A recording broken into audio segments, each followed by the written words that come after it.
नमस्कार, राम राम, सत श्री अकाल। हम बॉलीवुड के पोल खुल में आज आपसे फिर से मिलने आए हैं। हम इस्लाम से 700 साल तक लड़ते रहे, लेकिन कभी भी वो हम पे पूर्ण रूपेण राज नहीं कर पाया और उसने बहुत हमें तोड़ने की कोशिश की, हमारी संस्कृति को तोड़ने की कोशिश की, लेकिन हमारी संस्कृति को कभी तोड़ नहीं पाया। और जब नहीं तोड़ पाया तो अब उसने तोड़ने के लिए नई लड़ाई शुरू की है और उस लड़ाई में एक उसका बड़ा सिपाही है जिसका नाम है आमिर खान, जो हमारे आपके घरों में घुसा पड़ा है, जिसे हम हीरो कहते हैं। परंतु क्या वो हीरो है? आज मैं आपको बताने आ रहा हूं। आमिर खान ने 3 फिल्में बनाई, सरफरोश, रंग दे बसंती और मंगल पांडे। जिन फिल्मों के द्वारा आपको एक मैसेज देने का कोशिश किया कि वो एक बहुत बड़ा देशभक्त है, बहुत बड़ा हीरो है, बहुत अच्छा है, वो देश की बातें करता है, देशभक्त है। और जब हम उनके झांसे में आ गए तब उन्होंने हमें पीछे के एजेंडे से ले जाना शुरू किया और उनका पीछे का एजेंडे मैं बताता हूँ। उसी के बीच में एक वो टीवी सीरियल लाता है जिस सीरियल का नाम रखता है सत्यमेव जयते। नाम बहुत अच्छा है, हम लोगों ने उसको इमोशनली कनेक्ट हुए, हम लोग उससे प्रोफेशनली भी कनेक्ट होने का कहीं ना कहीं कोशिश किया। बहुत सारे एडवर्टीजमेंट हम लोगों ने दिया, हम लोग उसने उस शो को बहुत प्यार लुटाया। परंतु क्या जानते हैं उस शो के पीछे, उस शो में आमिर खान ने हमारे धर्म का और भारत का कितना नुकसान किया है?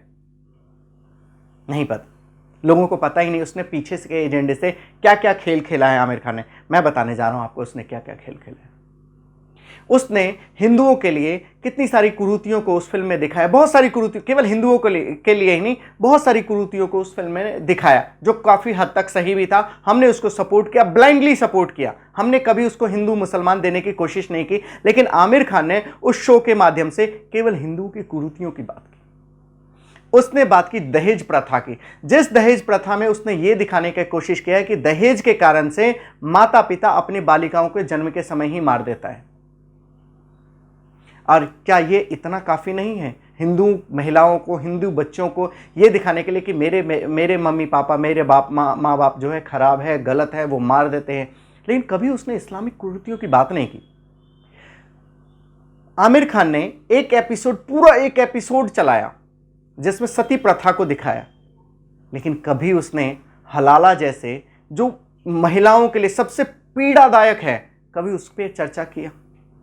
कभी उसने मुत्ता निकाह पे चर्चा किया? मुत्ता निकाह के लिए आप लोगों को ये समय नहीं है, आज मैं उस वीडियो पे बात नहीं करने, छोटी सी जानकारी देता हूँ। मुत्ता निकाह ये होता है कि माँ बाप अपनी बेटी को शादी, ये सबसे ज़्यादा हैदराबाद ओवैसी के राज में चलता है, जिसमें छोटी बच्चियों को 7 साल 10 साल की बच्चों को अरब के शेख आते हैं, उससे विवाह करके 7 दिन के लिए, 7 दिन के साथ उसके साथ जो करना होता है वैवाहिक संबंध बना के फिर छोड़ के चला जाता। उसके बच्चे का क्या होगा, कैसा होगा, कुछ नहीं पता होता। इस मुत्ता निकाह पे उसने कोई चर्चा नहीं की। हलाला के लिए, अब तो हलाला खैर सरकार ने हटा दी है, लेकिन उस हलाला पे आमिर खान ने कोई चर्चा नहीं की। उसने इस्लामिक आतंकवाद पे कोई चर्चा नहीं की, जिस इस्लामिक आतंकवाद से आज पूरा विश्व त्रस्त है। केवल मैं विश्व में हिंदू देश अगर कहें भारत का, या फिर क्या कहते हैं क्रिश्चियन कंट्रीज की, हम यूरोपियन कंट्रीज की बात नहीं कर रहे। आज इस्लामिक आतंकवाद से इस्लामिक देश ही बहुत त्रस्त है। अफगानिस्तान, इराक, सीरिया, ये सभी त्रस्त हैं, उस पर कभी बात नहीं की। आमिर खान की एक फिल्म आई, हम सब ने देखा है, पीके। फिल्म में क्या कहता है? शिव जी को दूध चढ़ाने से अच्छा है किसी गरीब को दान दे दो। लेकिन कभी उसने ये नहीं कहा कि जो चादर चढ़ाते, जिसको ठंड लग रही है, उस चादर को चढ़ाने के बजाय, उसको ठंड से बचाने के बजाय किसी गरीब को चादर के पैसे दे दो, गरीब को चादर दे दो। कभी नहीं बोला उसने। तो मैं यही कहता हूँ, मैंने आपसे शुरुआत में ये कहा था कि ये एक जाकिर नायक नाम का एक व्यक्ति आया था जिसका आतंकवादी का ठप्पा लगा के हमने उसे देश से निकाल दिया।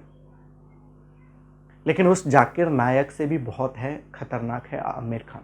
जब हम बात करते हैं, उन्होंने एक एपिसोड और भी चलाया कि महिलाओं का क्या कहते हैं पर्दा प्रथा पे भी बात की थी, लेकिन कभी उसने बुरखे पे बात नहीं।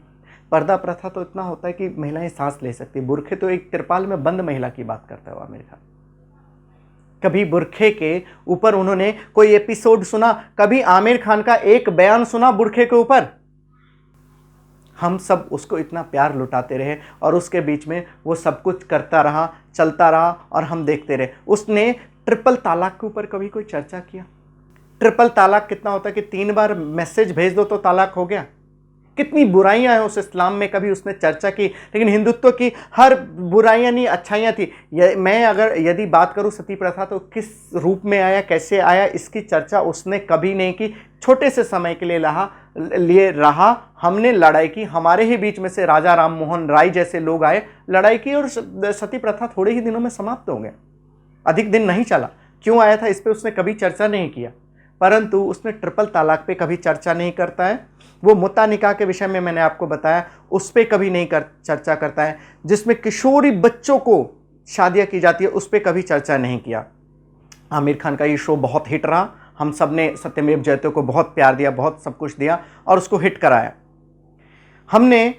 और कभी हमने इस पर सोचा नहीं। और जिसने भी हमारे ही बीच में से किसी बंधु ने उस विषय को बताने का कोशिश किया तो हम ही उससे पे गुस्सा हुआ, उसको कहने लगे कि नहीं आमिर खान सही है और तू गलत है, इसका शो सही है, तू गलत है। और हमने उसको बहुत प्यार लौटाया, उसके फिल्मों को हमने बड़े बड़े हिट कराया।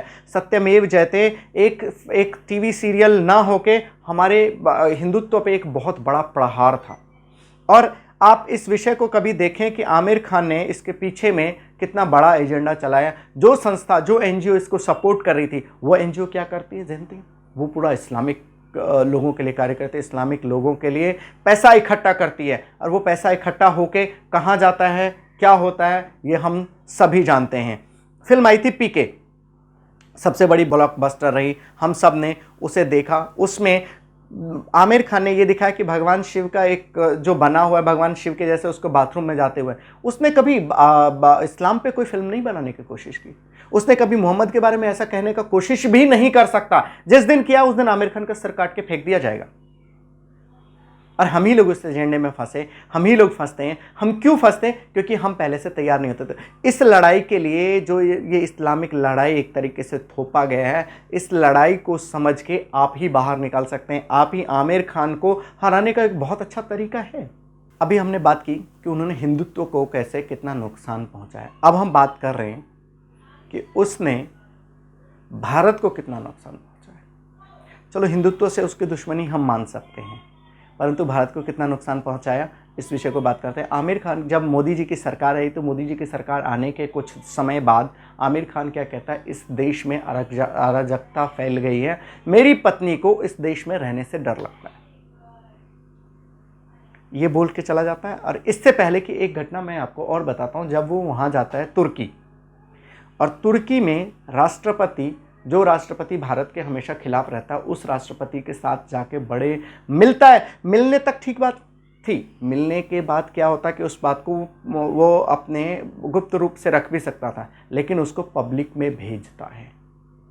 वो क्या संदेश देना चाहता है? संदेश उसका साफ है कि वो उस देश के साथ खड़ा है जो देश भारत के लिए सबसे बड़ा दुश्मन बन बैठा था। तुर्की पाकिस्तान को साथ देने के लिए खड़ा था, सबके साथ है।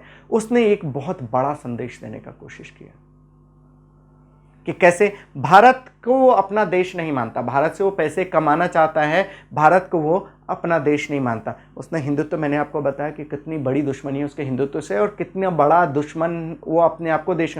वो क्या चाहता है आमिर खान?